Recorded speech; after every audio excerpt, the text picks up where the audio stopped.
Segunda ley de la termodinámica, del texto Cyr-Szymanski, volumen 1, Física, 13 edición. El calor siempre fluye de un cuerpo a mayor temperatura a otro a menor temperatura. La segunda ley de la termodinámica se relaciona con la entropía, la cual indica el grado de desorden de un sistema. Todos los procesos de la naturaleza son irreversibles. Esto indica que van en una sola dirección. Así es nuestra vida, desde el momento de la concepción, luego nacemos y se presenta un transcurrir de la existencia, la cual nos permite en la mayoría de los casos llegar a la ancianidad. Nunca volvemos a ser niños. En la transferencia de energía en calor, el calor no genera movimiento de un objeto sobre una superficie mientras la temperatura varía. Esto lo podemos entender si deslizamos, por ejemplo, una caja sobre el piso por un rato.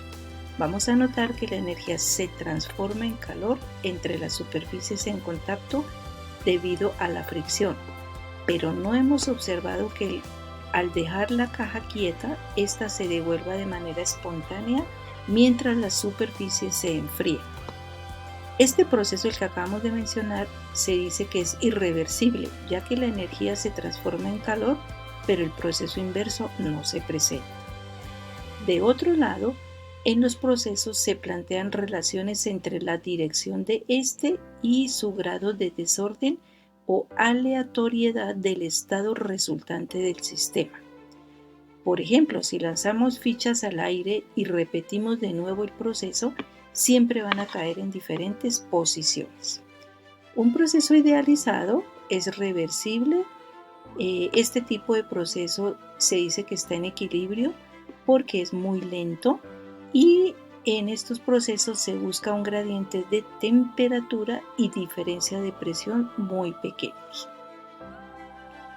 Una máquina de calor es un dispositivo que transforma calor de manera parcial en trabajo o energía mecánica. Son máquinas de calor los motores a gasolina usados en autos, los motores a reacción en aviones y las turbinas de vapor usadas en plantas. En el reino animal, los alimentos se queman, se produce energía y se puede hacer trabajo. Una sustancia de trabajo corresponde a una cantidad de masa que experimenta entrada y salida de calor, expansiones, compresiones y a veces cambios de fase. Un proceso cíclico, que es, al finalizar el proceso, la máquina regresa al estado inicial.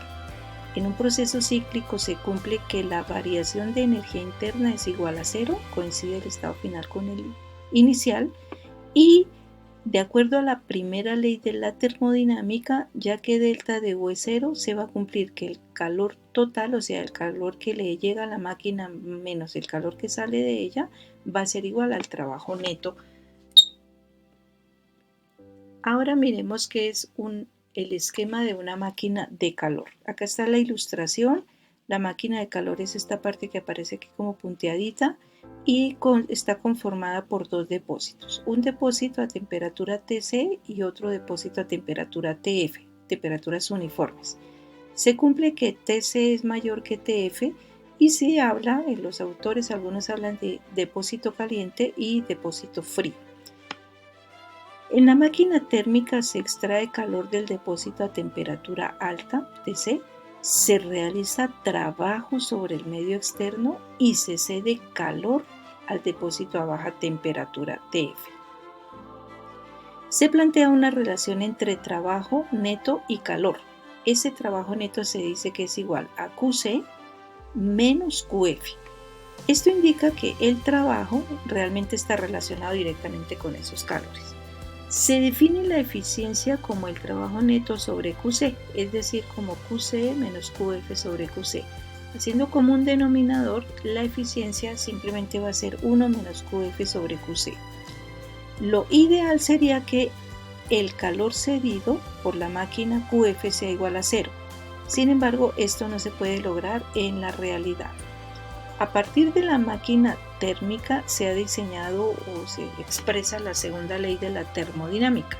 Esta ley dice que es imposible que un sistema efectúe un proceso en el que se absorba calor de un depósito a temperatura uniforme y se convierte ese calor totalmente en trabajo mecánico, terminando en el mismo estado en que inició. Totalmente imposible porque siempre hay una parte de este calor que se extrae del depósito a mayor temperatura que se va a ceder al otro depósito. Este QF siempre es un término que va a aparecer allí. Ahora miremos los motores de combustión interna, un ejemplo de ellos, y ese es el ciclo de Otto. Se conoce como el motor a gasolina o de gasolina. Consta de 4 procesos. De A a B es una compresión adiabática desde RB hasta B, donde B es el volumen inicial. Como es adiabático, ni gana ni cede calor. De B a C se produce calentamiento a volumen constante, la presión aumenta y se le agrega calor al sistema, este es QC, el calor ganado. De C a D hay una expansión adiabática desde B hasta R veces B y la temperatura disminuye. Y de D a A se produce el enfriamiento a volumen constante, la presión también disminuye acá, implica que la temperatura en A va a ser menor que la temperatura en D y acá es donde el sistema expulsa calor, este sería QF. Este R que aparece aquí corresponde a la razón de compresión y su valor se ubica entre 8 y 10, menor o igual de 10, mayor o igual que 8. R permite relacionar el volumen inicial con el volumen final del proceso. La eficiencia de este ciclo es 1 menos QF sobre QC y haciendo algunas cuentas se determina que la eficiencia de este ciclo también se puede expresar como 1 menos 1 sobre R a la gamma menos 1 y sabemos que gamma vale 1.67 si el gas es monoatómico y 1.4 si el gas es diatómico. El trabajo neto en el proceso corresponde a esta área sombreada en color naranja. Miremos en qué consiste el refrigerador. El esquema es muy parecido al de la máquina térmica, pero funciona de manera inversa a ella.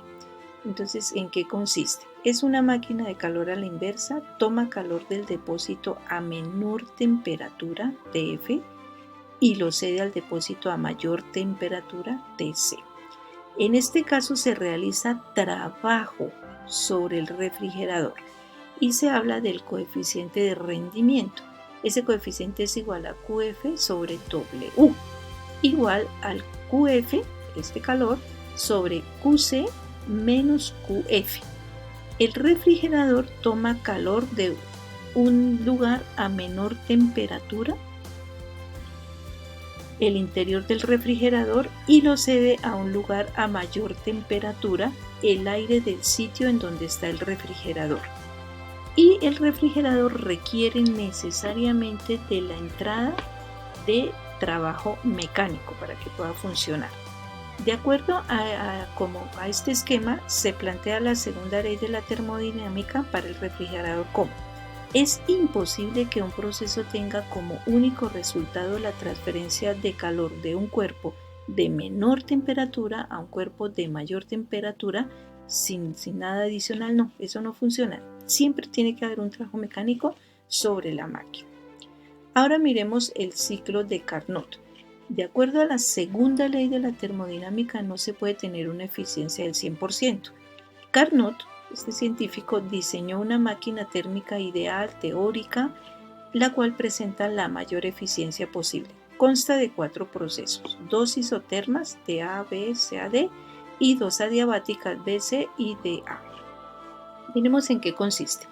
Entre A y B, de A a B, se presenta una expansión isotérmica a temperatura TC. Este es el depósito a mayor temperatura. El sistema absorbe calor, por eso aparece ahí QC. De B a C se produce una expansión adiabática y la temperatura disminuye de TC a TF. Aquí no ni cede ni gana calor. De C a D se produce la compresión isotérmica a temperatura TF y aquí cede calor la máquina, este es el QF que sale de ella. Y de D a A se produce una compresión adiabática donde la temperatura TF va a ser, la temperatura mejor va a cambiar de TF a TC, o sea, va a aumentar.